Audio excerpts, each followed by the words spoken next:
एक सुदर्शन नाम का विद्याधर भी आया, उसका प्रभु ने उद्धार किया। शंखचूड़ नाम का यक्ष आया, इन सबका धीरे धीरे उद्धार कर रहे हैं। पर मन में विचार आया कि एक एक करके कब तक मारूंगा, अब तो कंस को समाप्त करना ही होगा। अब बांसुरी बहुत बजा ली, अब तो शंख बजाना होगा। अब प्रेम लीला तो हो गई, अब मुझे पराक्रम लीला करनी होगी। तो जब भी लीला में कोई परिवर्तन लाना होता है तो भगवान के मन है श्री नारद जी, नारद जी को प्रेरित कर देते हैं। नारद जी को प्रेरणा हुई और देव ऋषि नारद वहां से मथुरा पधारे। कंस ने खूब स्वागत किया। एक नारद जी ऐसे महात्मा है, जहां चले जाए स्वागत होता है, सब जगह प्रवेश है।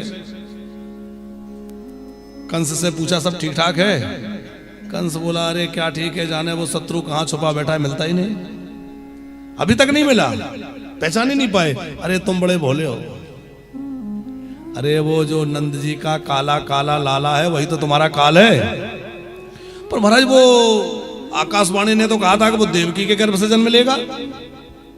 तब सुनाया अरे भोले कंस, तुम्हें पता नहीं है कैसे वसुदेव जी ने रात्रि ही रात्रि में अपने लाला को गोकुल पहुंचा दिया।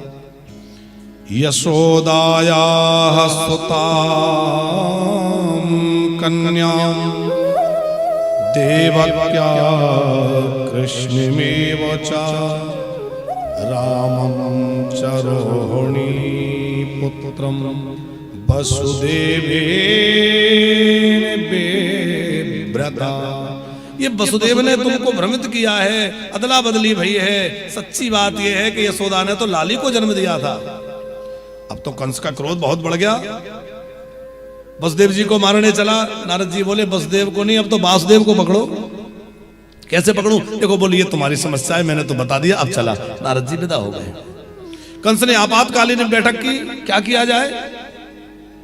लोगों ने सब परामर्श दिया, महाराज अभी तक हम लोग अपने अपने एक एक योद्धा भेजते गए, वो मारता गया, क्यों ना हम उसको यहीं बुला लें और सब लोग मिलजुल के किसी न किसी भांति से मार ही देंगे। कंस को लगा ये बात बिल्कुल ठीक है। कौन? सब जगह नजर घुमाई तो ध्यान गया अक्रूर जी पर, क्योंकि जैसे लंका में विभीषण जी रहते थे उसी प्रकार दुष्ट कंस के नगर में, उस राज्य में बड़े भगवत प्रेमी भगवत अनुरागी श्री अक्रूर जी महाराज। तो देखो भगवान आएंगे तो किसी क्रूर व्यक्ति के द्वारा नहीं, अक्रूर जो क्रूर नहीं है। भो भो दान पते मह्यम क्रियताम नेत्रमात्रमो विद्यते भोजवृष्णिषु। अरे भोजराज तुम्हारे वो कंस ने कहा अरे महाराज आप जैसा हितैषी तो मेरा कोई है ही नहीं, आप तो बहुत मेरे हितैषी हैं। वो कंस को प्रणाम करते देख के अक्रूर जी का तो हृदय कांप गया, ये दुष्ट मुझे क्यों प्रणाम कर रहा है। देखो स्वार्थी व्यक्ति, कोई दुष्ट प्रकृति का व्यक्ति जब ज्यादा नमस्कार प्रणाम करे तो सावधान हो जाओ, पता नहीं क्या चक्कर है, इसके मन में क्या षड्यंत्र चल रहा है। कंस ने कहा तुम तो मेरे बड़े हितैषी हो। अक्रूर जी और डर गए, जाने अभी क्या कराने वाला है। जैसे वो रावण मारीच के पास गया तो बोले अरे मामा जी आप तो मेरे बड़े हितैषी हैं। मारीच घबराया कि जाने ये कहां फंसाएगा। वो आखिर में मारीच को मरना ही पड़ा, पर भगवान के हाथों से मरा तो उद्धार हो गया। उसी प्रकार यह अक्रूर जी महाराज सोच रहे थे पता नहीं ये क्या करेगा। कंस बोला कि तुम्हें वृंदावन जाना है, नंद जी के जो बालक हैं कृष्ण बलराम उनको लेके आना है, मेरा रथ ले जाओ।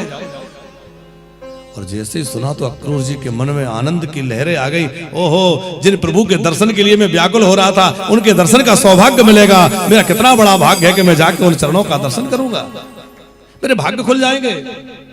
पर मैं अपने उस प्रेम को प्रकट कर दूंगा तो ये दुष्ट है जाने क्या करेगा, छुपा रखा। अब उधर रात्रि भर उस रथ को सजाते रहे, इसमें बैठ के मेरे प्रभु आएंगे, कृष्ण बलराम पधारेंगे। बड़े भोर में अक्रूर जी रथ लेकर के चले हैं मथुरा से वृंदावन की ओर। और जैसे ही रथ लेकर के वृंदावन की भूमि में प्रवेश किया है, कोमल कोमल बालू में श्याम सुंदर के चरण चिन्ह बने हुए हैं। उन चरण चिन्हों को देख करके रथ से कूद पड़े। जिस भूमि में मेरे श्याम सुंदर नंगे पैर चलते हैं मैं उसमें रथ पे बैठ के जाऊं। भरतलाल जी कहते हैं सेवक का धर्म क्या है? और सिर बल जाऊं उचित अस मोरा, और सबसे सेवक धर्म कठोरा। अरे जहां भगवान नंगे पैर चलते वहां तो मैं सिर के बल जाऊं। उस धूल को उठा के सिर पे लगा रहे हैं, उस धूल में लोट लगा रहे हैं। अक्रूर जी इतने भाव विह्वल हो गए कि भाव में गोता लगाते भाई सवेरे से शाम हो गई। और संध्या के काल में जैसे ही उन्होंने वृंदावन में प्रवेश किया, तापड़िया जी श्री कृष्ण और बलराम गैया चरा के लौट रहे हैं। अक्रूर जी के मन में भय लगा था कि कहीं ऐसा ना हो कृष्ण मुझे देखकर भाग जाएं, कहीं छुप जाएं, मुझसे मिलेंगे कि नहीं मिलेंगे। कई कल्पनाएं हो रही थी क्योंकि मैं तो दुष्ट का सहायक हूं। और जैसे ही श्री कृष्ण ने देखा, ददर्श कृष्णम रामम चा ब्रजे गोदोहनम गतौ पीत नीलांबरधरो सरदम्बोरुहे क्षणौ। श्री बलराम जी नीला वस्त्र पहने हैं, नीलांबर। श्री कृष्ण पीतांबर पहने हुए हैं, बड़ी शोभा हो रही है, गायों के पीछे पीछे चले आ रहे हैं। और जैसे ही देखा ओहो चाचा जी आए, चाचा जी आए, श्री कृष्ण साष्टांग प्रणाम कर रहे हैं। अक्रूर जी की तो आंखों से अश्रु के पनारे निकल पड़े। वाह मेरे प्रभु, आप मेरे जैसे दुष्ट को चाचा जी कह रहे हैं, इतना आदर दे रहे हैं, मुझे प्रणाम कर रहे हैं। अक्रूर जी ने सारी बात कही। इस समय कंस की योजना बढ़िया नहीं है, उसके बुलाने का उद्देश्य भी ठीक नहीं है। श्री कृष्ण बोले चाचा जी ये सब बातें किसी और से मत कहना, नहीं तो मैं जा नहीं पाऊंगा। अब कंस का समय आ गया, या बिल्कुल मत घबराइए, अब मुझे ले चलिए। तब तक तो नंद बाबा को समाचार मिल गया, अक्रूर जी आए। दौड़कर नंद बाबा आए, अक्रूर जी को नमस्कार किया, आतिथ्य करते हुए महल में ले गए। आइए आइए, बड़ी कृपा करी, स्वागत किया, भोजन कराया और आने का कारण पूछा, कोई विशेष प्रयोजन हो तो आज्ञा करिए। तब अक्रूर जी ने सारी बात कही। बहुत बड़ा धनुष यज्ञ है, आपको बुलाया है, आपके बच्चों के लिए रथ भेजा है। अब नंद बाबा इतने भोले हैं कि वो कुछ समझे नहीं, वो ये समझे कि हम हर वर्ष कर भेजते हैं, इसलिए कंस ने हमारे लिए बच्चों के लिए रथ भेजा है। पर एक मां का हृदय, यशोदा जी का हृदय कांप उठा जैसे ही पता चला कि लाला को कोई लेने आया है। मैं लाला को कहीं नहीं भेजूंगी, मैं नहीं जाने दूंगी। नंद जी को समझा रही हैं, आप बावरे हो गए, हमें बुढ़ापे में लाला का दर्शन हुआ है और लाला चला जाएगा, हम किसके सहारे रहेंगे। जब गैयाओं से लौटने में कृष्ण को देर हो जाती है तो आप कैसे परेशान हो जाते हैं। जब कृष्ण गायों से लौटने में थोड़ा भी विलंब हो जाए तो आप परेशान हो जाते हैं। और जब कृष्ण कहीं दूर चला जाएगा हम उसके बिना कैसे रहेंगे। थोड़ी देर कन्हैया नजर ना आए तो मेरा हृदय फटा जाता है। क्या उस कृष्ण के दर्शन के बिना हम लोग रह पाएंगे। नंद बाबा बोले, बाबरी कोई हमेशा के लिए जा रहा है क्या? अरे ये तो कोई 2-4 दिन के लिए जा रहे हैं, दर्शन करेंगे, घूमेंगे, अब बड़ा हो गया है, लाला को जाने दो। पर मां का हृदय देखो, मां का हृदय ऐसा होता है कि बच्चा 1000 किलोमीटर दूर भी हो और बच्चे पे कोई संकट आएगा तो मां के हृदय को अनुभव हो जाएगा, मेरे बेटा किसी परेशानी में है, कुछ बात है, आज बार बार मेरा दिल घबरा रहा है, निश्चित कोई बात होगी। ये मां के हृदय की बात है। नंद बाबा बहुत समझा करके विश्राम में गए, पर श्री कृष्ण ने आकर देखा कि आज मैया सेज पर नहीं है। कहां गई मैया? खोजते हुए जब बाहर निकले तो देखा एक खंबे का सहारा लेकर यशोदा मैया बैठी है, आंसू बहा रही है, झरझर झरझर आंसू गिर रहे हैं, आंसू गिर रहे हैं। श्री कृष्ण ने गलवैया डाल दी, मैया ओ मोरी मैया, अरे मैया। वो अपने लालन को हृदय से लगा लिया। लालन क्या तू मुझे छोड़कर चला जाएगा बेटा? इतना सुनते ही श्री कृष्ण बोले, मैया मुझे जाने दो, देखो मैं लौट कर आऊंगा।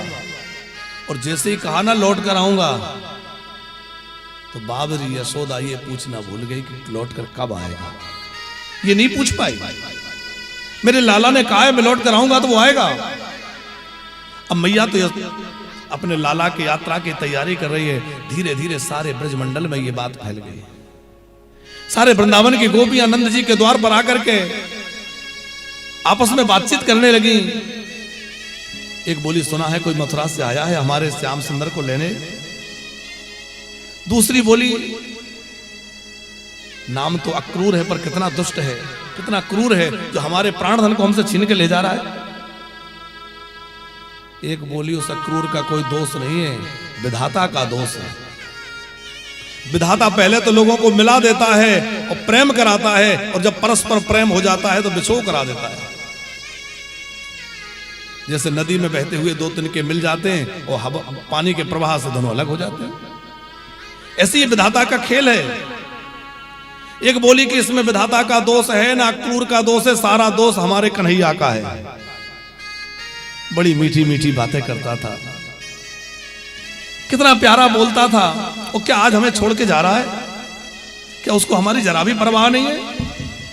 हम उसके बिना कैसे रहेंगे? एक बोली सुनो, अब तो ऐसा कुछ करो कि सवेरा ना हो, क्योंकि सवेरा होते ही श्याम सुंदर चले जाएंगे।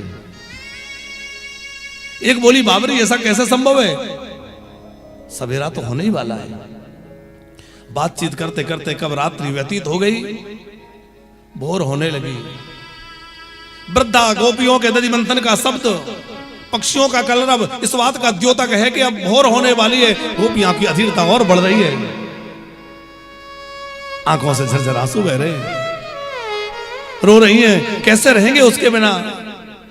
जब वो गाय चराने जाता है तो हमें ऐसा लगता है कि अब हमारे प्राण चले जाएंगे, और जब वो हमेशा के लिए जाएगा तो हम कैसे रहेंगे।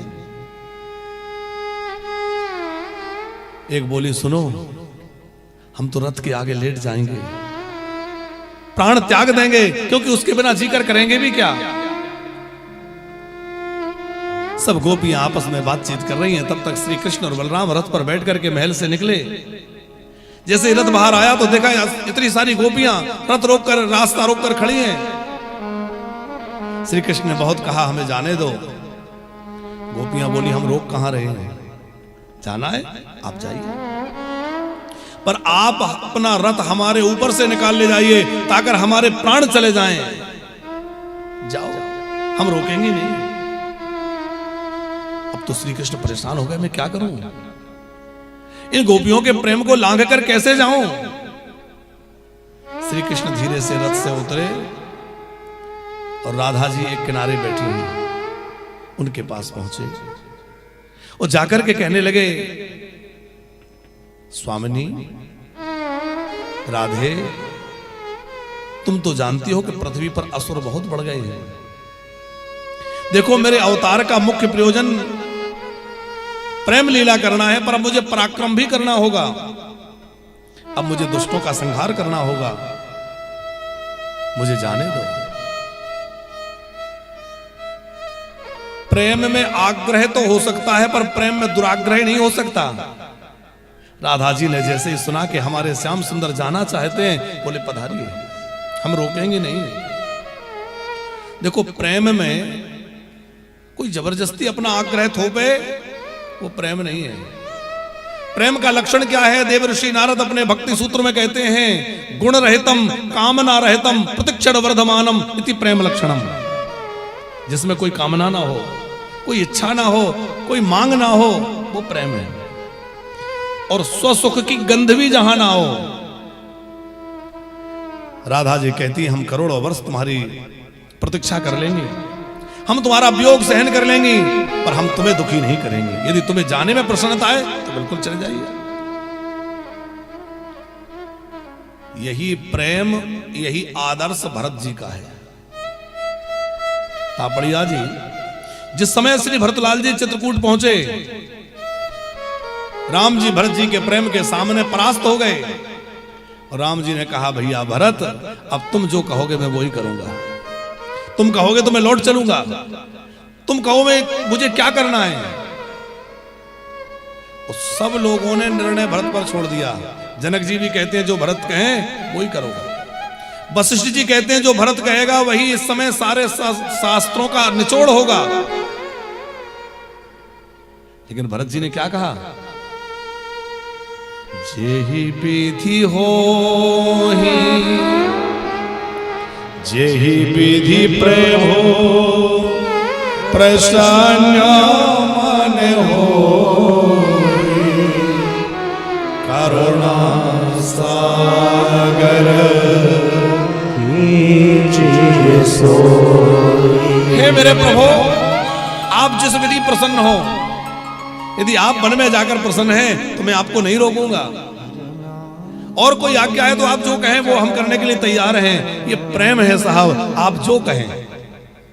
ये गोपियों का प्रेम है। श्री कृष्ण बोले, राधे मैं कुछ मांगना चाहता हूं। इतना सुनकर राधा जी एकदम सावधान हुई। मांगिए मांगिए, क्या चाहते हैं, मैं क्या दे सकती हूं आपको। श्री कृष्ण बोले, और कुछ नहीं, मैं ये मांगना चाहता हूं कि मेरे जाने के बाद आंसू मत बहाना। इतना सुनते ही राधा जी बड़ी गंभीर हो गई, क्योंकि आपके जाने के बाद इन आंसुओं के बारों से ही तो आगे का जीवन चलता। और कोई बात नहीं है, राजी तेरी रजा में, तुम खुश रहो। अपनी बांसुरी निकालकर राधा जी के हाथ में रख दी और कहा, हे स्वामिनी जी, जब भी मेरी बहुत अधिक याद आए तो इस बांसुरी को बजाना, मैं तुम्हारे पास में आ जाऊंगा। राधा जी से कहा कि अब गोपियों से कहो रास्ता छोड़ दें। राधा जी ने गोपियों को इशारा किया कि रास्ता से हट जाओ, और राधा जी की आज्ञा मान के सब गोपियां रास्ता से अलग हो गई। गोपियां रास्ते से अलग हुई और श्याम सुंदर रथारूढ़ हुए। धीरे धीरे रथ आगे बढ़ा, गोपियां पीछे भागने लगी। ठोकर लग के गिर जाती हैं, फिर उठ के चलने लगती हैं। रथ अभी कुछ दूर पहुंचा था कि किसी सेवक ने कहा कि पीछे से भागती हुई मैया यशोदा आ रही है। जैसे ही अपनी मैया का नाम सुना, श्री कृष्ण ने रथ रुकवाया, नीचे उतरे और देखा कि बावरी होकर के हड़बड़ी सी यशोदा, लाला लाला मेरे कन्हैया मत जा, मेरे लाला, भाग रही है। यशोदा के एक हाथ में माखन रोटी है, एक हाथ में आरती का थाल है। कन्हैया ने कहा, मैया तुम इतना रोगी तो मैं कैसे जा पाऊंगा, मैया मुझे जाने दो। तब बार बार अपने लालन की आरती उतारती है, हृदय से लगाते हैं। और यशोदा जी ने माखन रोटी अपने लाला के हाथ में रखी। बेटा भूख लगे तो ये पा लेना। श्री कृष्ण ने उन माखन रोटी को मस्तक से लगा करके प्रेम से रख लिया। क्यों? क्योंकि भाग्यशाली होते हैं वो लोग जिन्हें मां के हाथ का भोजन मिलता है। तिलकम विप्र हस्तेन मात्र हस्तेन भोजनम और पिंडम पुत्र हस्तेन ना भवंती पुनः पुनः। तापड़िया जी, ब्राह्मण के हाथ का तिलक, मां के हाथ का भोजन और पुत्र के हाथ का पिंड, ये भाग्यशाली लोगों को मिलता है। ये मिले तो भाई भाग्य की बात होती है। और ध्यान रखना, जिनके मां हैं वो अपने मां का महत्व समझें, क्योंकि जिस दिन मां नहीं होगी ना, उस दिन मां की बहुत याद आएगी और फिर पछताने के सिवा और कुछ नहीं रह जाएगा। फिर केवल मां की याद है, वो हमें जीवन भर कचोटती रहेंगी कि हमने अपनी मैया का उस समय ध्यान नहीं रखा, हमने अपनी मां की सेवा नहीं कर पाई, हमने अपनी मां का ध्यान नहीं रख पाया। फिर बस याद आएगी, पछताना रह जाएगा। इसलिए जब तक मां है, पिता है, तब तक उनकी सेवा करो साहब। मां बाप की जीते जी सेवा करो, आदर करो।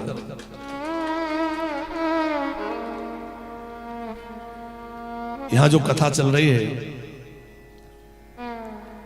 हमारे श्री नंदलाल तापड़िया जी, आपके मन में कथा की इच्छा थी, आप कथा का संकल्प लेकर आगे बढ़े, लेकिन उस संकल्प को कितने सुंदर ढंग से पूरा कराना है, हमें देखकर बड़ी प्रसन्नता होती है। हमारे राजन जी और भैया विक्रम दोनों कितने भाव से लगे हुए हैं कि हमारे पिताजी का संकल्प बढ़िया से बढ़िया पूर्ण होना चाहिए, कोई कसर नहीं रहना चाहिए इस उत्सव में। वो आज भव्य व्यवस्था, किसी की प्रशंसा करना हमारा स्वभाव नहीं है, लेकिन जो माँ बाप की सेवा करते हैं और माँ बाप की भावनाओं का आदर करते हैं, ऐसे लोगों पे हमें गर्व होता है साहब। जो माँ बाप की भावनाओं का आदर करें, गर्व होता है। क्योंकि आज सबसे ज्यादा उपेक्षित, सबसे ज्यादा दुखी और सबसे ज्यादा तिरस्कार का कोई पात्र बन रहा है तो वो बुजुर्ग। बुढ़ापे में लोगों की जो दशा हो रही है वो बड़ी दयनीय है। तापड़िया जी, लोग अपनी माताओं को ला करके वृंदावन में घुमाने के बहाने लाते हैं, रोड पे छोड़ जाते हैं। अब तुम्हें जहां मर्जी वहां जाना, जहां मर्जी वहां रहना, हम नहीं रख सकते, जाओ, हमारा पीछा छोड़ो। ऐसे कह के लोग छोड़ जाते हैं। आश्चर्य होता है, ऐसे को क्यों जन्म दे करके तुमने अपना जीवन बर्बाद किया? ऐसे बच्चों को जन्म ही क्यों दिया? धन्य है वो लोग जो अपने माँ बाप की सेवा में लगे हैं। श्री कृष्ण ने यशोदा मैया के उस माखन रोटी को हृदय से लगा लिया। उस समय यशोदा जी ने एक बात कही, कन्हैया कुछ मांगना चाहती हूं, देगा? कन्हैया बोले हाँ मांगो मांगो, क्या चाहती हो? यशोदा जी बोली बस और कुछ नहीं चाहती, इतना चाहती हूं कि मैंने एक दिन तुझे ऊखल से बांध दिया था, ये बात तू भूल जाना। तेरी इस पागल मैया ने एक दिन तुझे ऊखल से बांध दिया था। और श्री कृष्ण भी अपने आंसुओं को रोक ना पाए। आज श्री कृष्ण के नेत्र भी सजल हो गए और कहा, मैया मैं सब कुछ भूल सकता हूं, पर तेरे इस बंधन को कभी नहीं भूल सकता, क्योंकि मुझे और कोई नहीं बांध सका। यदि मुझे किसी ने बांध पाया है तो तुम्हारे प्रेम ने बांध पाया है। आज तक मुझे और कोई नहीं बांध पाया, पर यदि किसी ने बांधा है तो तुम्हारे प्रेम ने बांधा है। और फिर बार बार अपने मैया को हृदय से लगाया है, मैया के चरण छुए हैं, मैया को ढाढ़स बंधाया है। श्री कृष्ण बलराम रथ में बैठ गए हैं, मैया यशोदा पीछे भागती है, कभी गिर जाती है, कभी उठती है। मेरे लाला कन्हैया मत जा मत जा, कि छोड़े चले आज कृष्ण बलराम, बिरज को छोड़ चले, मुख मोड़ चले आज कृष्ण बलराम, बिरज को छोड़ चले। जैसे बछड़ा खो जाने पर रोया करती गैया हो, जैसे बछड़ा खो जाने पर रोया करती गैया, ऐसे रो रो देख रही है गोपी यशोदा मैया हो, ऐसे रो रो देख रही है गोपी यशोदा मैया हो। नर नारे और पशु पक्षी ने को, नर नारी और पशु पक्षी ने को, हो नीर बहाता छोड़े चले, छोड़े चले आज कृष्ण बलराम, बिरज को छोड़ चले, छोड़े चले आज कृष्ण बलराम, बिरज को छोड़ चले, ओ बिरज को छोड़ चले। अब गोपियां रथ के पीछे भाग रही हैं। रथ बहुत दूर निकल गया तो अब रथ नहीं दिख रहा, उसकी ध्वजा देख रही है। और जब ध्वजा भी दिखना बंद हो गई तो रथ की उड़ती हुई धूल उसको प्रणाम कर रही है। अक्रूर जी के मन में बड़ी चिंता थी कि मैंने ये क्या किया, ये बुरा किया। तो यमुना जी के कुंड में अक्रूर जी ने गोता लगाया तो क्या देखते हैं कि कृष्ण बलराम तो कुंड के अंदर हैं। ऊपर आके देखा तो रथ पे बैठे हैं, अंदर जाके देखा तो इसका मतलब क्या है? कृष्ण ऐसा नहीं है कि एक समय में एक जगह रहे, कृष्ण एक समय में अनेक जगह रह सकते हैं क्योंकि वो परमात्मा है। ऐसा नहीं है कि वो एक बार में एक ही जगह रहे। ये श्री कृष्ण का बहिरंग का वियोग है और अंतरंग का संयोग है। अंतरंग माने आज तक कृष्ण केवल यशोदा के घर में था, आज के बाद हर गोपी के घर में, हर गोपी के मन में और हर गोपी के नैनों में श्याम समाये रहेंगे। हर जगह कृष्ण है। ये जो राधा जी के साथ 100 वर्षों का कृष्ण का वियोग हुआ, ये क्यों हुआ? शिव महापुराण में कथा है कि सुदामा नाम का एक गोप, ये वो सुदामा जी नहीं है, एक गोप थे, नित्य गोलोक धाम में श्री कृष्ण की सेवा में थे और श्री कृष्ण अंतःपुर में थे। उन्होंने कहा दरवाजे पे खड़े हो जाओ, कोई भी अंदर ना आने पाए। बोले ठीक है। राधा जी मिलने के लिए आ रही थी नित्य गोलोक में, रोक दिया, नहीं जा सकते। बोले नहीं नहीं मुझे अभी मिलना है, मेरा मिलना बहुत आवश्यक है। बोले नहीं नहीं आज्ञा यह है कि कोई भी अंदर नहीं जा सकता। बार बार रोका तो राधा जी को रोष आ गया, कहा कि तुम मिलने में बाधा उत्पन्न करते हो, जाओ असुर हो जाओ। सुदामा गोप ने कहा मैं तो अपना कर्तव्य निभा रहा था, तुमने मुझे श्राप देकर ठीक नहीं किया, मैं भी तुम्हें श्राप देता हूं कि तुम्हें मिलने की इतनी जल्दी है तो तुम्हें 100 वर्षों तक कृष्ण का वियोग सहना पड़ेगा। भाई सुदामा नाम का गोप शंखचूड़ नाम का असुर बना, जो भगवान शंकर के द्वारा उद्धार हुआ। और वही सुदामा गोप के श्राप को प्रमाण बना करके भूमि पर जो प्रकट लीला है उसमें राधा जी के साथ 100 वर्षों का वियोग हुआ है। वस्तुतः श्री कृष्ण और राधा का कोई वियोग होता ही नहीं है, ये अलग नहीं है, ये एक ही है। लोग कहते हैं इनमें विवाह क्यों नहीं हुआ? अरे विवाह तो इनमें बहुत पहले हो चुका है, ये तो नित्य दंपत्ति है, ये कोई अलग थोड़ा ही है। और ये दो है ही नहीं, ये तो एक ही है। राधा और कृष्ण अलग नहीं है, कृष्ण ही राधा है और राधा ही कृष्ण है। राधा वह शक्ति है जिसकी ब्रह्मा आदि आराधना करते हैं, लोकपाल दिक्पाल बड़े बड़े जिनकी एक कृपा कटाक्ष का आशा करते हैं।